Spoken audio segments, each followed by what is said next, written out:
Welcome. I am marketing expert and business coach Melissa Kellogg-Lewick, and this is the Doing Business Like a Woman podcast, where we are exploring and teaching you how women are reinventing the way business is done and money is made to help you create greater impact and financial freedom, one business at a time. Well, hello, everybody, and welcome to the podcast. I am so excited for today's episode because I get to talk with you to one of my closest friends and one of the women I look up to and admire the most in entrepreneurship. And so I am absolutely in love with her, and I know you're going to be as well. And so I present to you Mrs. Julie Ulstrup of Julie Ulstrup Photography. And I'm going to ask her to introduce herself in a little bit, but I just wanted to kind of tell the story of how we met. It sounds like a dating show. But we met in a networking group that we're both part of called Polka Dot Powerhouse, which, by the way, is a nationwide, actually worldwide network of women. So if you're looking for a great group of women, I suggest you check it out. But anyway, we were both founding members of our chapter here in Northern Colorado. And that's how I first came to know Julie. And I was so impressed with her. You see Julie walk into a room and she's just such a presence. And I was like, I have to know this woman. She's fanning herself.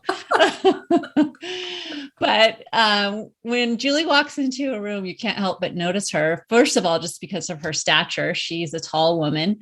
And but I was struck by her beauty and her maturity and just her like coolness. And she has a very like in charge type vibe. Like when she walks into a room, you know she's in charge. And so in a good way, like not, creepy, controlling or whatever. But so I knew that I wanted to connect with her, and that's really what this group Polka Dot Powerhouse is all about. And so I set up a time to meet with her, and we actually went on a hike together through her beautiful neighborhood and in her area. And she's the kind of person that when you talk to her, you're like instantly in deep conversation. Like it's not a lot of surface BS. It's about like, I want to know you and who you are and see you. And that's what's been so great about knowing her is she really sees you. She sees people, and which obviously is fits right into what she does as a branding photographer. And so she's going to tell us more about that, but that's your introduction, Julie. Wow. Thank you, Melissa. Do you want to tell us a little bit about yourself? Well, after that introduction, yes, I'd be delighted to. So I'm Julie Ulstrup. I bring out the beauty and the brilliance of women in their brand in photographs, because what I've learned is that, and I didn't even used to want to say this, but that women hate to be photographed. And in business anymore, it is not just like, oh, nice to have. It is so, so important to have professional images as well as the ones that we take every day and post. I like to correlate it to either going to the dentist, like you brush your teeth every day. And you also go to the dentist several times for a checkup to make sure everything's healthy, to make sure you don't have to worry about anything. And an experience with me as a branding and portrait photographer is nothing like going to the dentist. It's lovely and women feel comfortable and relaxed. And it's an experience. And so I create a space for women. So that's about me and my business. I am a former school counselor. I worked at the middle school, high school, and university level. So I used to, I've elevated thousands of students and their parents by, either digging them out of holes, helping them get into college, helping them manage and manifest the school experience. And I decided I really wanted to follow my passion of being a portrait photographer. I've loved it forever. Like I got my first, not even a DSLR because they didn't have them then, but my first single lens reflex, I think that's how you say it, when I was 16. And I had a photography teacher who was incredible and so insightful and helped me. And I think of him to this day. He was also a professor at the University, the Art Institute of Chicago, and he really had a huge impact on me. And that might be part of the reason that I was an educator as well for so long. But photography has been a passion of mine forever. And for, 25 to 30 years, I have just loved helping people see in them what they don't see in themselves. So that's kind of the merging of that. I'm married to an incredible man. I have 2 adult children who are loving life and having so much fun. So I'm in a little bit of a different stage than you are, Melissa, with that. And it's fun. It just keeps getting better. Just to me, like with everything in life, like things continue to get better. So that's a little bit about me. So one of the things that really struck me when I first met you is just your story of moving from working in education to becoming a professional photographer. Like that's a big jump for a lot of people especially people that are in like a career like that. That's like, usually people want to retire from a career like that. Like they want to work until they retire. And it's, and going from a real steady, income like that to jumping off the ledge into being a photographer. So tell us a little bit about that. It was terrifying because of what you said. And, there's very steady. I had 20 years experience in the K through 12 system. Everybody talks about, and you get this great retirement. I also had a master's degree, by the way. So I had a master's degree and 20 years experience. So it's like you feel, there's the term golden handcuffs. Well, the reality is they're not really golden. They're kind of like cheap, I don't know, something that rusts. It's not that great. And the work was wonderful and satisfying and everything about it, working with and helping, like I said, kids either get through high school, get to college, all of that. It was amazing. And it was very steady and very much inside the box.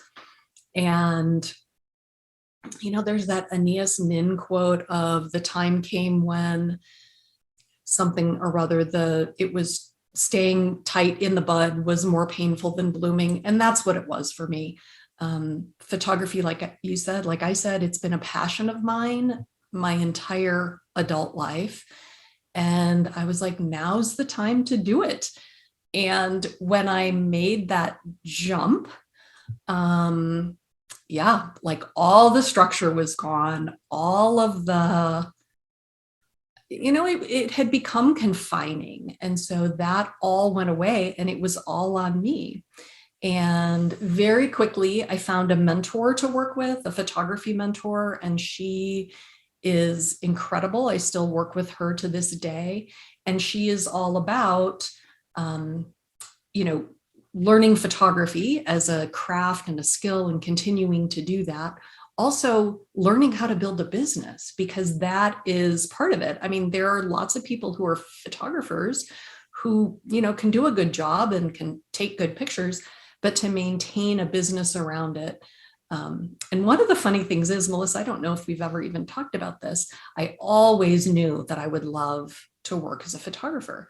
However, I didn't know that I'd love the business part of it so much. And I really do love the business part of it and, finding connections between people. And so that's been a really fantastic surprise. That's awesome. Yeah.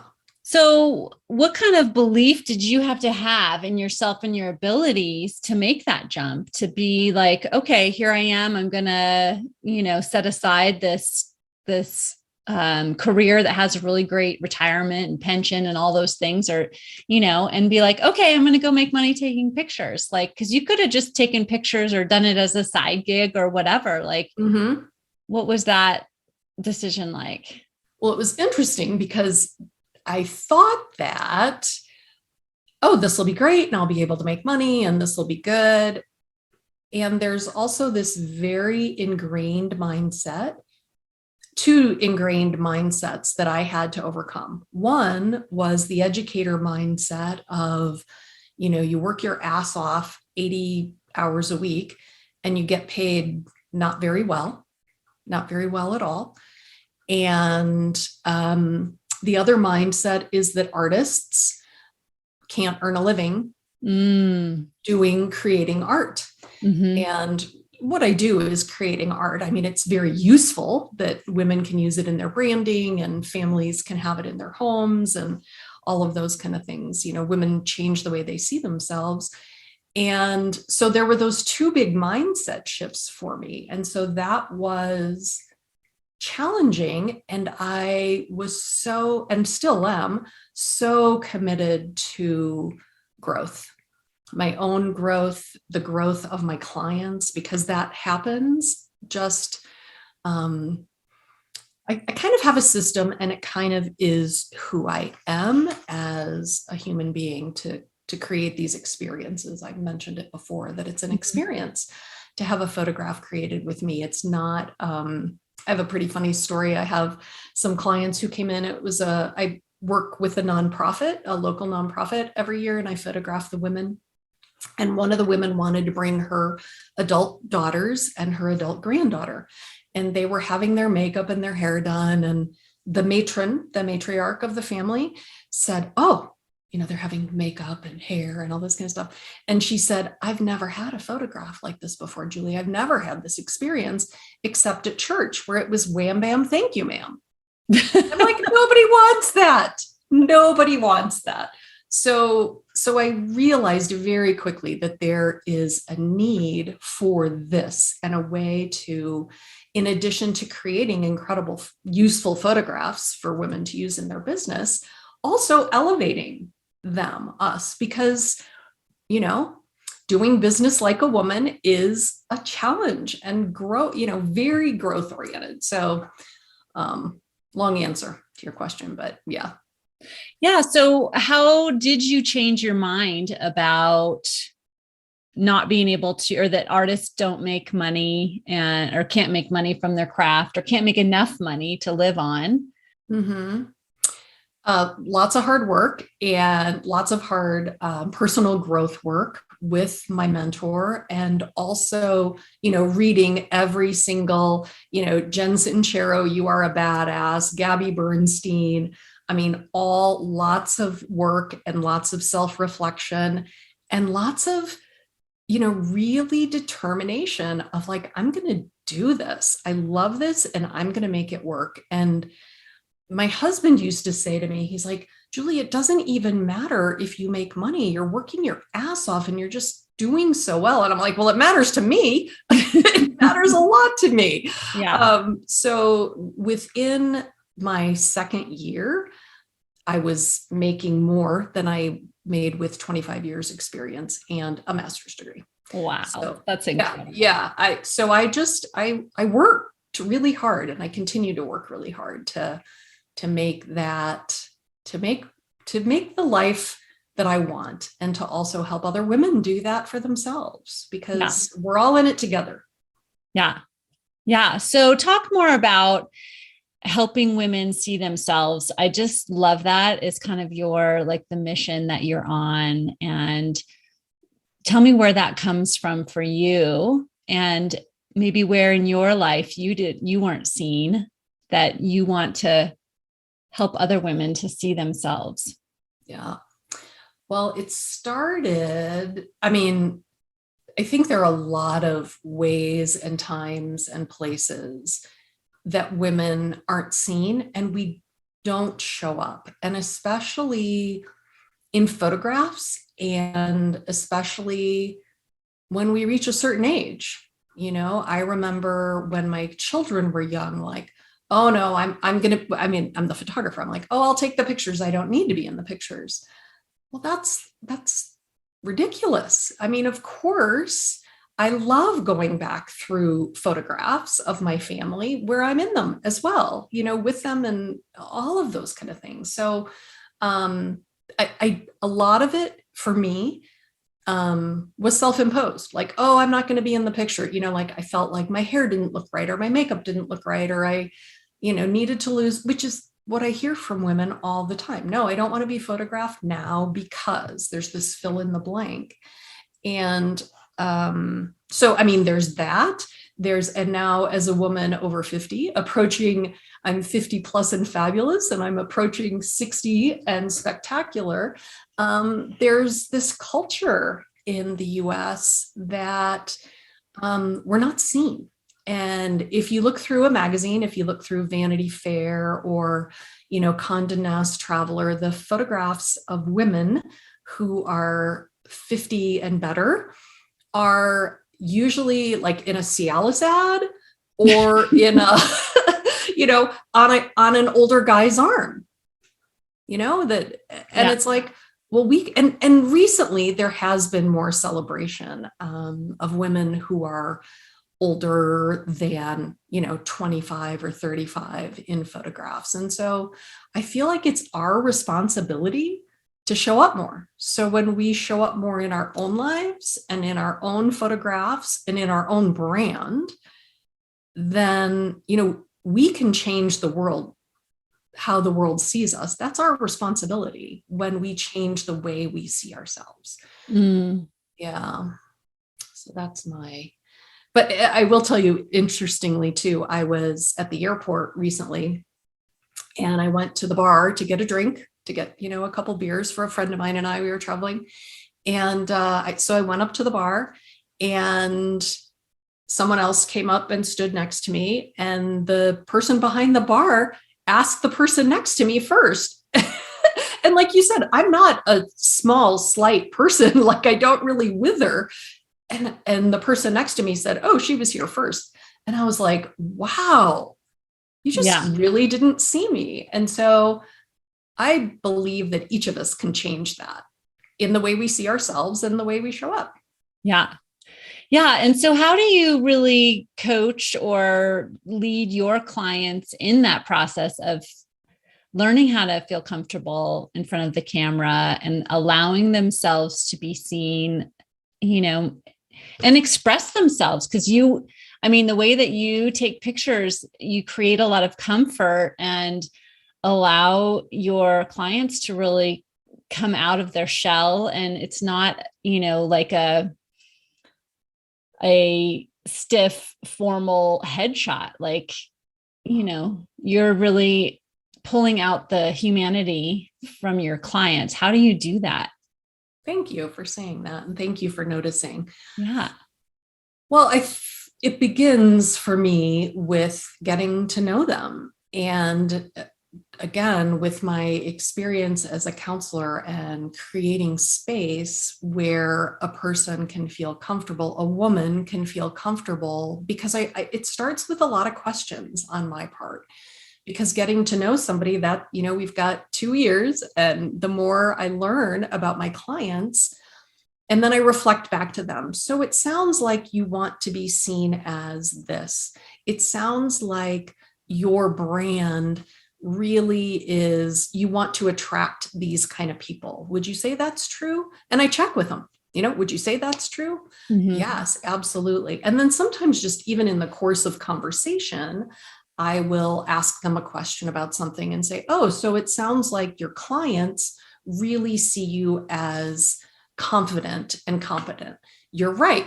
So it's all of that. And then when I go through, I make a very detailed shot list and I style with them. So I have all of these steps that I help them build up their confidence for their photo shoot so that they know that they're really well cared for, that I've heard them and that we style their shoot with their clothing. I have space in my studio for a full professional indoor studio, as well as some beautifully landscaped space outside. It's kind of a quintessential Colorado property. You've seen it, Melissa. And so really creating that space that they know that they've been heard, and they know, no, I only want indoor photographs, or no, I love being outside, and just having that continuous conversation with them. It really, I think, helps people, because we're all humans.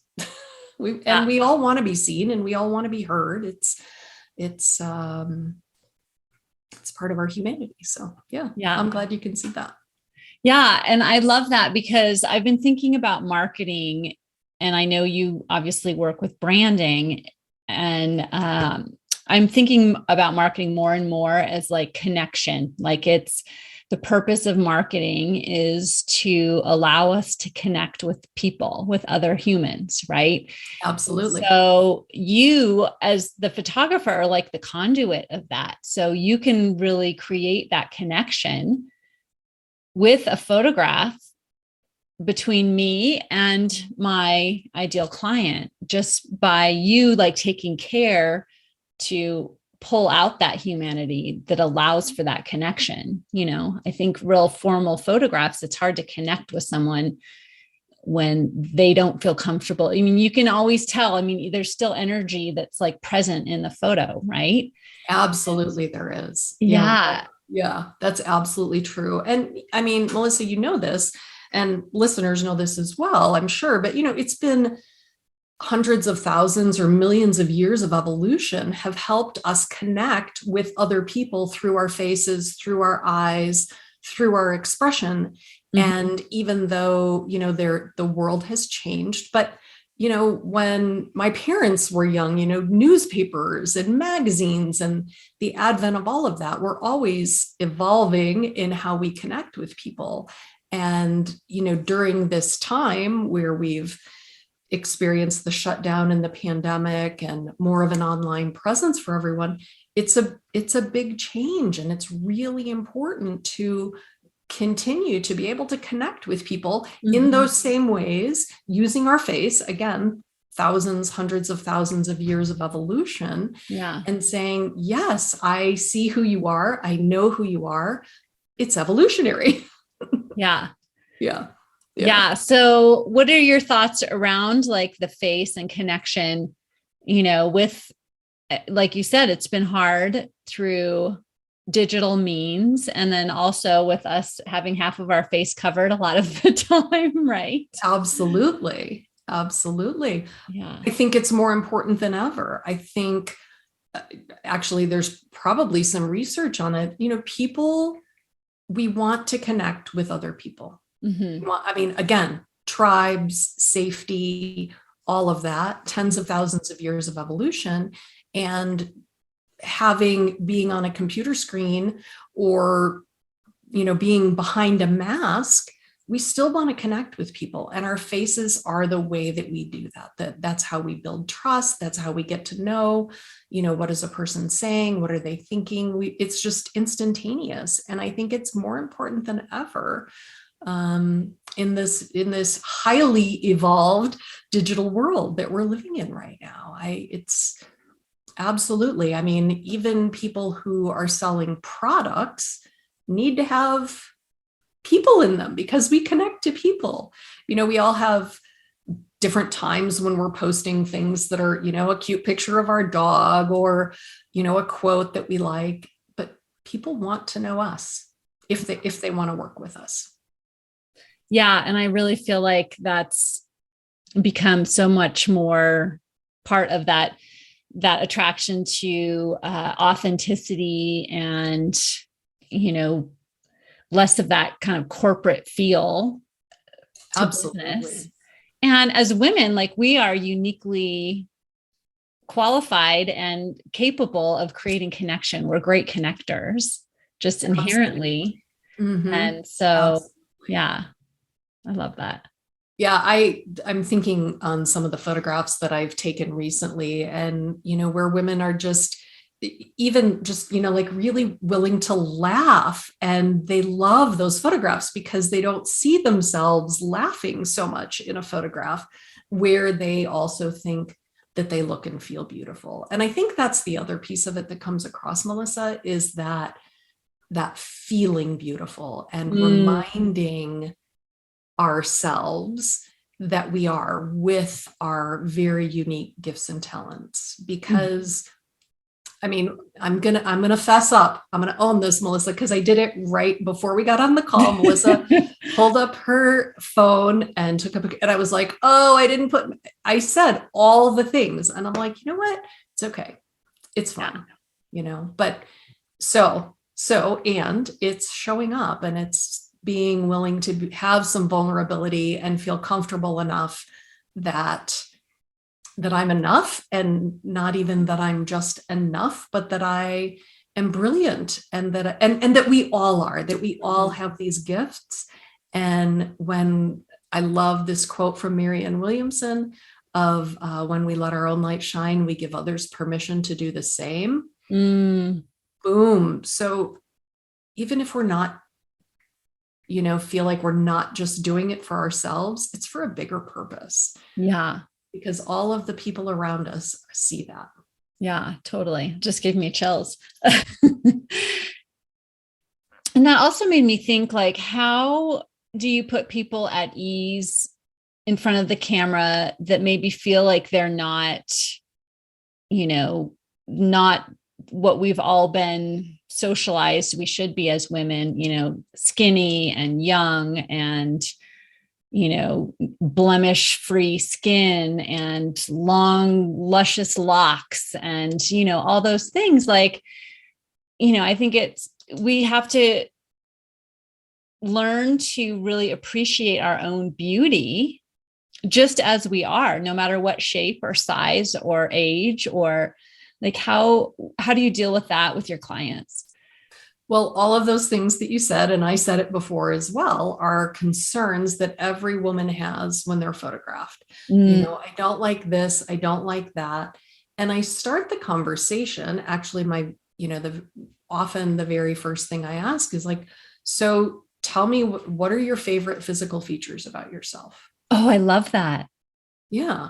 So actually, that's not the first conversation I have with them. Usually that's a conversation I have when we are in the styling room. So while they're having their makeup done and I go through their clothes with them for a final styling, I ask them, what are your favorite physical features? And so we highlight those and we talk about those. And another question that I ask women is, I'm like, when we're talking about their clothes that they're going to bring and what they're going to be photographed in, I'm like, tell me, what do you feel fantastic when you wear? Because we all have those things, So it's about creating, again, that experience where a woman has the confidence to be who she is and to show up exactly who she is, as she is, and realize that beauty and that brilliance and that power. There's so much power in that. To know that, to realize that. This is not an unusual thing, but it did happen recently. A woman came in for branding photographs and she decided to do some beauty photographs as well. And when we were going through her images after her session, she cried. And she said, I never knew that I could look beautiful. And so the power in that is, it's something really, like, my mission is to help every woman see that, to help every woman light up the world with her beauty and her power. I love that. And I love how you change that perspective to really asking them, like, what do you love what are your favorite features about yourself, and changing that perspective. Because we all look in the mirror and we're like, oh, my hair's out of place. I've got these hairs sticking up. My eyes are this and my nose is that. And we're so eager to look at our faults.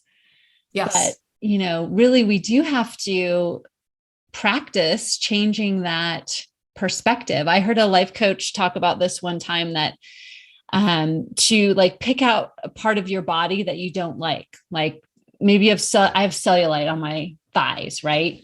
And it's like thinking about that thigh and like, what has that thigh done for me? Or like, if my tummy is too big, like this is the tummy that, carried my babies. This is the thigh that, supports my legs and allows me to stand and, like just having appreciation for your body, for all of it, and just All how of it you are. exactly as it is. Yeah. Yeah.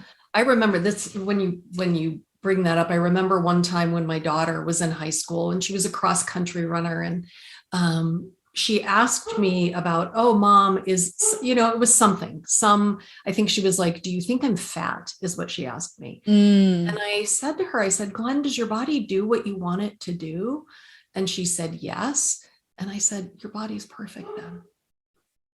Like your body takes care of you, and so for us to love it and to appreciate it and to honor it is, I don't know, it's a great thing. Yeah. And to just decide that it's perfect and 100% lovable and 100% beautiful just as it is.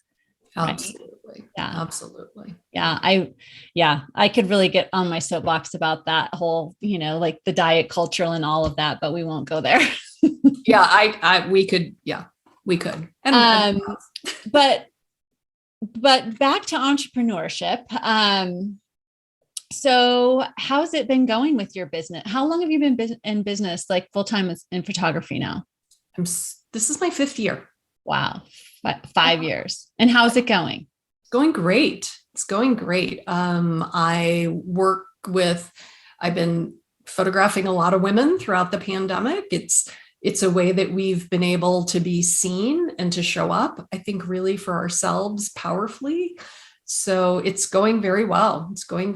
Yeah, I'm having fun, and the women I photograph are having fun. And I do photograph families and I photograph men, but I really, really love photographing women. Yeah. Yeah. One thing I really have loved about watching you grow your business is that you've done it on your own terms, like where you want to spend more time in California or Southern California, for example, and you love going to the beach and being near the water. And so you've decided, well, I'm just going to go out there and take pictures then, and go live a month at the beach and take pictures out there. I did that. And that's interesting. My son also lives out there, and I'm a native Californian. I was born in LA and I love LA. And actually that experience that was just about a year ago, really led me to something incredible that couldn't have happened. It was not it was not at all profitable, that experience. I had some sessions set up out there. I had done some advertising, and everything fell flat for that part of my year last year. Mm-hmm. And so I reached out I looked up, networking and women's groups and that kind of thing. And I went to a meeting of a women's business community, because I'm like, I really need to get involved in that community if I want to serve women there and work more there. And what that led to, another organization, Melissa, that you and I are part of, that led to me meeting a woman in this community, loving this community, all about business women supporting each other, growing our businesses, learning, networking, all of those things. The eWomen Network chapter in Northern Colorado. Mm-hmm. And that has been something that, in my entrepreneurial journey, beyond my wildest dreams. I did not think that that's something that I would do. I've always had a lot of leadership throughout my life. Someone asked me that recently, and I'm like, oh yeah, I kind of have. I have. Yes, I absolutely have. So kind of that. Thank you for saying that on my own terms, because I've heard you say this a lot, like just moving towards the joyful things. And that's what I do. Mm-hmm. Mm-hmm. Yeah. And I think it just reminded me also of your TED Talk that you did, like that's something that, I don't know, talk a little bit about that experience. Oh my gosh. Well, that was so much fun. And that was in November of 2020. So high point of the pandemic. The organization that I worked with, my TED Talk is on TEDx Cherry Creek Women, and they're all independently organized. And I had such an incredible experience working with this group of people to put together my TED Talk. And I went in with one idea, and my TED Talk was another. How it came out was another idea, but it was so much fun and so empowering and kind of terrifying at the same time. Mm-hmm. The truth of the story, well, of course, I'm telling the truth. But there's a part that you write for the submission, and then you need to do a little video clip of you speaking. And my video clip was in between photo shoots because I had kind of forgotten that I had to do it. And I pulled my cell phone up in front of me and I did a 45-second reel and sent it off, and I was accepted. So wow, it was pretty cool. That's very cool. Yeah, it was great. Yeah. Highly recommend it for anybody who has that little spark that is saying, yes, I want to do a TED Talk. Fan the flames of that and make it happen. Yeah. Where did that come from? When did that desire arise for you?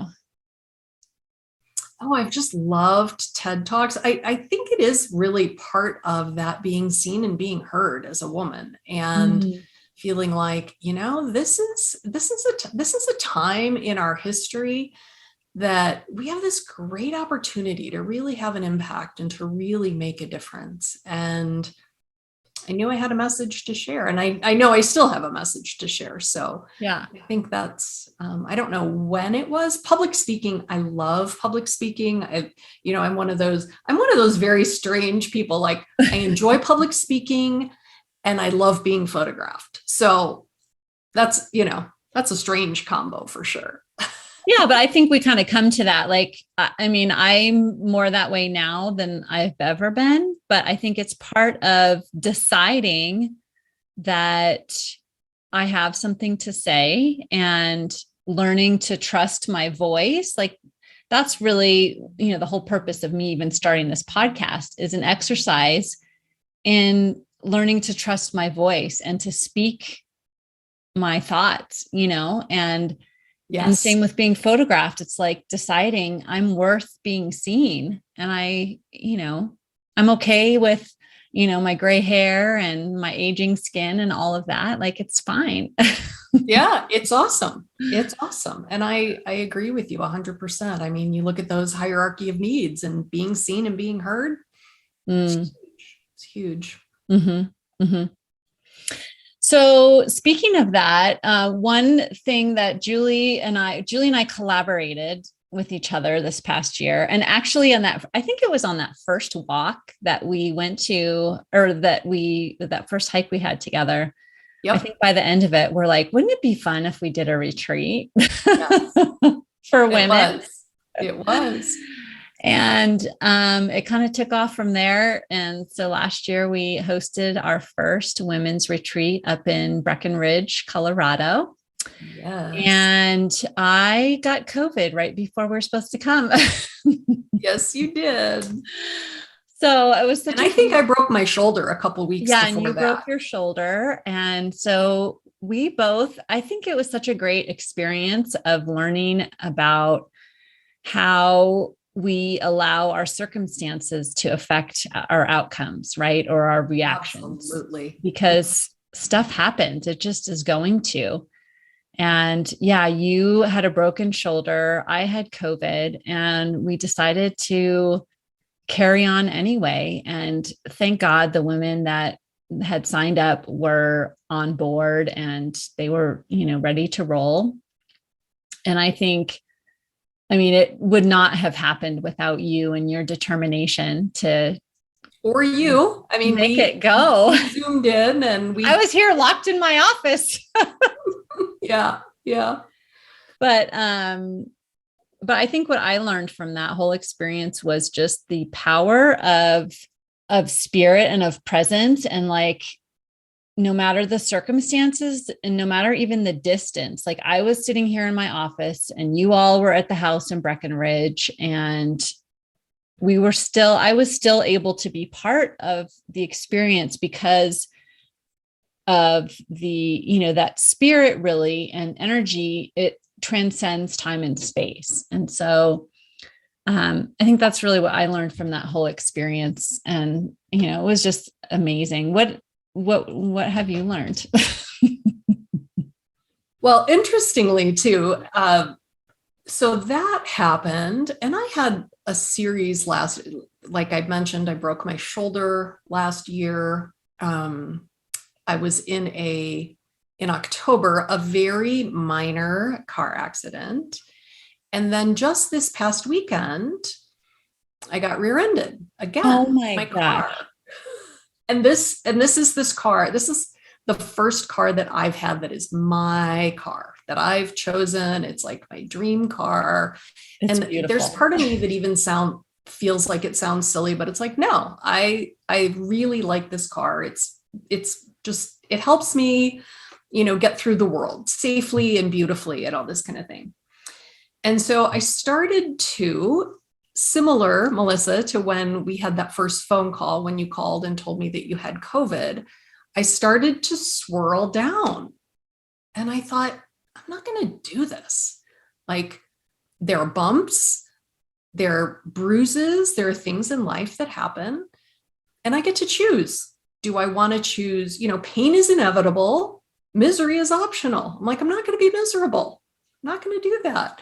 And so, it was that thing. It was that presence really that you were talking about. And that I also work with my clients to help them with their presence during a photo shoot. And I'm like, I'm not going to let every little ding bother me. I'm just not. I'm not going to swirl down the drain or the toilet or whatever it is. I'm going to carry on and have fun and enjoy. Yeah. I mean, that's the human experience, right? I mean, life is going to be 50-50. Our circumstances are going to be 50% awesome and 50% not. Yeah. Even our feelings can be 50-50, and that's okay, right? Yeah. It's all part of the human experience, and we get to decide how we want to move within the world and within the circumstances that we're put up against. Exactly. Yeah. So that was a big, big thing for me. Yeah. And I know when you broke your shoulder, that was a big growth. I mean, obviously pain, lots of pain. Yeah, it was pain. And interestingly, I went to PT, I did all of this, and I went to my doctor for the final, checkup afterwards. And he was like, this is amazing. I can't believe how, what great shape your shoulder's in. And, there was talk, like, oh, you really need to make sure you take care of your shoulder and you need to do your exercises because, at your age, this can happen, et cetera, et cetera. I'm like, my age schmage. Like, I am not gonna let anything stop me from, because I like to do a lot of things that, my husband and I cross country ski, and we scuba, and I'm like, I'm not gonna not do those things. So yeah, I had a lot of reason to continue to work to make it, to be flexible, be flexible. Yeah. Nice. As you're moving your arm around, it looks great. I am moving my arm around. Yeah. I like to show off with it now. Yeah. So we do have our retreat coming back this September in the mountains of Colorado. Yes. And so more details will be coming out about that. But what else do you have going on? Tell me all the things. Well, I'm doing actually a special to really celebrate women. Again, I did this 50 and Fabulous project, and now I'm starting to another project for Brilliance Branding with women, which I'm very excited about. And I'm putting together some more things for collaborative experiences for women, photo shoots that are collaborative, because so many of us as women work with other women. So I have some of those. And I have a new YouTube channel that I'm collaborating with a woman who lives in California. It's called Beauty and the Brand. And that it is in the very infant stages. We are moving forwardly, very imperfectly, and creating this YouTube channel, with some of the same things we've talked about here, Melissa, our mindset and our presence and how we can elevate women to live powerful, beautiful lives, whatever that looks like for us. Yeah. We're part of it. Yeah. Awesome. I love it. Yeah. Well, we will definitely put in the show notes all the ways to get a hold of you and to follow you and to book photography sessions with you. Oh, thank you. I also have something free for your listeners. Oh, yes. Yes. Please tell. So it is how to look and feel fabulous in every photograph. I mentioned, you brush your teeth every day and you go to the dentist a couple times a year. So these are some secrets. I'm an award-winning portrait photographer, so that's the title of it. How to look and feel fabulous in every photograph, so that it can give women the confidence to say, okay, I'm gonna be in the picture. I'm gonna show up every single day, because we have opportunities to show up every single day. Yeah. So I have that, and if we'd like to share that in the notes, that would be fantastic. I would be most appreciative. We will definitely put that in the show notes as well. That would be great. Awesome. Thank you so much. It's been so great to have you here, and always such a fun conversation. So I look forward to chatting and seeing you soon. Thanks, Melissa. I appreciate you and appreciate the listeners as well. Yay. If you like this podcast and want to take this work deeper, I invite you to coach with me one-on-one. It all starts with a conversation. Let's get on a call together, and I'd love to learn more about you and your business. And together we can identify what is standing in the way of creating the business and life you envision. And then we'll create a plan to get you there. So visit my website at melissamkellogg.com and find a spot on my calendar. I look forward to seeing you.